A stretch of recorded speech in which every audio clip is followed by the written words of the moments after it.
आप सभी को मेरा सुप्रभात। मेरा नाम अर्चना खरे है। मैं आपकी हिंदी शिक्षिका हूँ।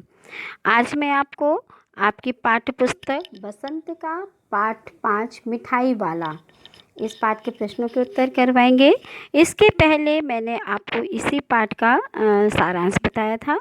तो देखिए, मिठाई वाला प्रश्न नंबर पहला, मिठाई वाला अलग अलग चीज़ें क्यों बेचता था और वह महीनों बाद क्यों आता था?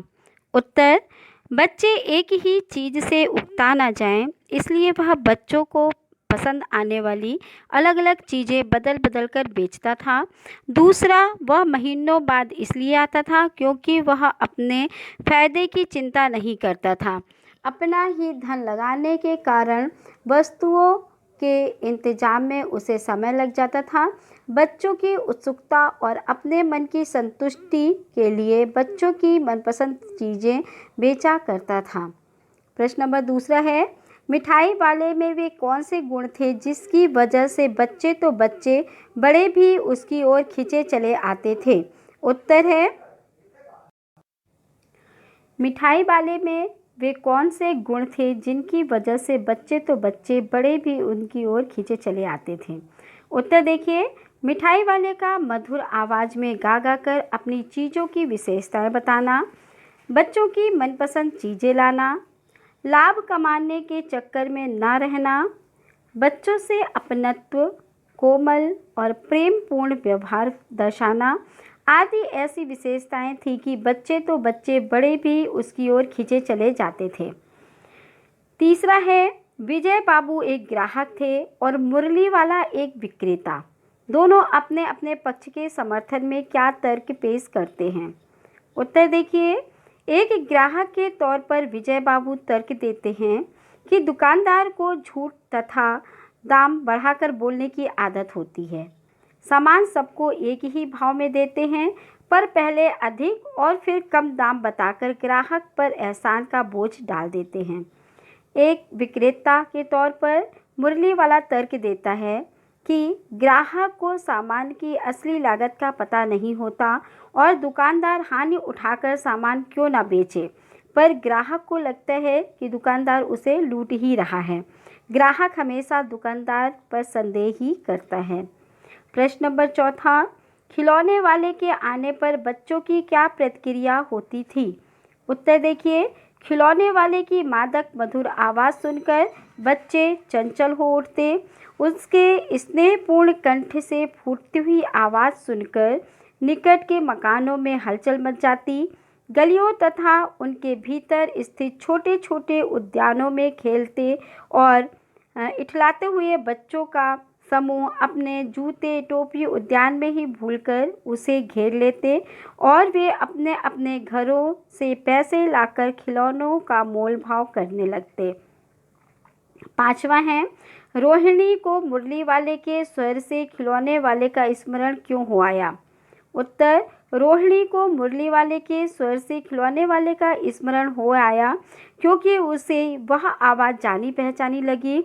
उसे स्मरण हो आया कि खिलौने वाला भी इसी प्रकार मधुर कंठ से गाकर खिलौने बेचा करता था और इस मुरली वाले का स्वर भी उसी तरह का था। ये भी ठीक वैसे ही मधुर आवाज़ में गा गा कर मुरलिया बेच रहा था। दोनों के बेचने का अंदाज एक समान था।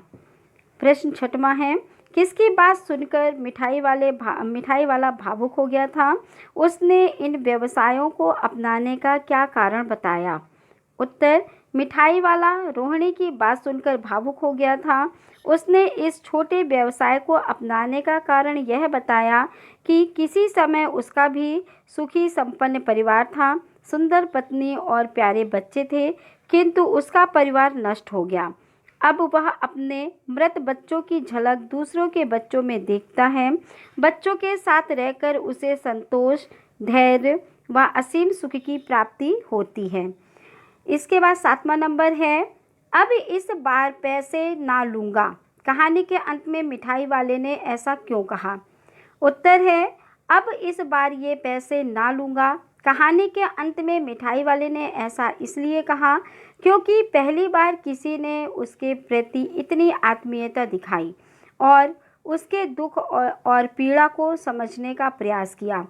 उसे रोहिणी के बच्चे चुन्नू मुन्नू में अपने बच्चों की छवि नजर आई। 8वां नंबर है, इस कहानी में रोहिणी चिक के पीछे से बात करती है। क्या आप भी आज भी औरतें चिक के पीछे से बात करती हैं? यदि करती हैं तो क्यों? आपकी राय से क्या यह सही है? चिक यानी पर्दे के पीछे से। उत्तर देखिए, हाँ, आज भी कुछ पिछड़े, ग्रामीण, रूढ़िवादी और कुछ जाति विशेष के परिवारों में पर्दा प्रथा का चलन है। मेरी राय में ये बिल्कुल भी उचित नहीं है। ये प्रथा न केवल स्त्रियों की स्वतंत्रता का हनन करती है, बल्कि उनकी प्रगति में भी रुकावट उत्पन्न करती है। साथ ही इस प्रकार की प्रथाएं हमारे देश की छवि को भी विश्व पटल पर धूमिल करती हैं। 9वां नंबर देखिए, हाट, मेले, शादी आदि आयोजनों में कौन कौन सी चीज़ें आपको सबसे ज़्यादा आकर्षित करती हैं? उनको सजाने बनाने में किसका हाथ होगा? उन चेहरों के बारे में लिखिए।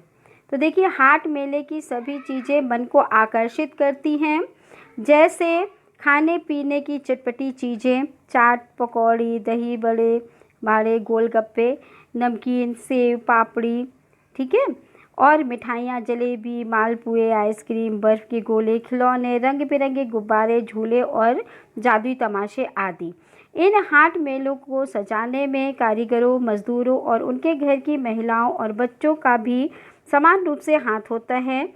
इन सभी चेहरों के पीछे उनकी मेहनत, थकान, कार्यकुशलता, कारीगरी, व्यस्तता और कुछ आर्थिक लाभ पाने की छिपी इच्छा रहती है। अब देखिए भाषा की बात।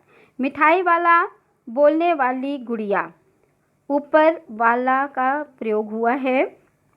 अब बताइए कि वाला से पहले आने वाले शब्द, संज्ञा, सर्वनाम, विशेषण आदि में से क्या हैं? ऊपर लिखे वाक्यों में उनका प्रयोग कीजिए। जैसे मिठाई वाला, वाला से पहले आने वाला शब्द है संज्ञा, मिठाई, है ना। बोलने वाली गुड़िया, बोलने वाली विशेषण शब्द है, गुड़िया शब्द संज्ञा है। ऊपर वाले वाक्यांश में उनका प्रयोग किसी व्यक्ति और वस्तु के लिए हुआ है।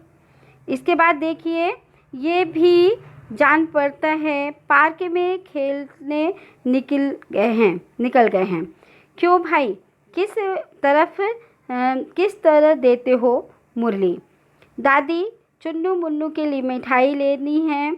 जब कमरे में चलकर ठहराओ, जरा कमरे में चलकर ठहराओ। भाषा के ये प्रयोग आजकल पढ़ने सुनने में नहीं आते। आप ये बातें कैसे कहेंगे? तो उत्तर देखिए, हम ये बातें इस प्रकार कहेंगे। पहला है, प्रतीत होता है वे भी पार्क में खेलने निकल गए हैं। दूसरा, क्यों भाई, मुरली किस भाव बेचते हो? तीसरा, दादी चुन्नू मुन्नू के लिए ये मिठाई लेती हैं, जरा कमरे में चलकर मोल भाव तो कीजिए। इन सभी प्रश्नों के उत्तर को आपको कॉपी में करके भेजना है। धन्यवाद।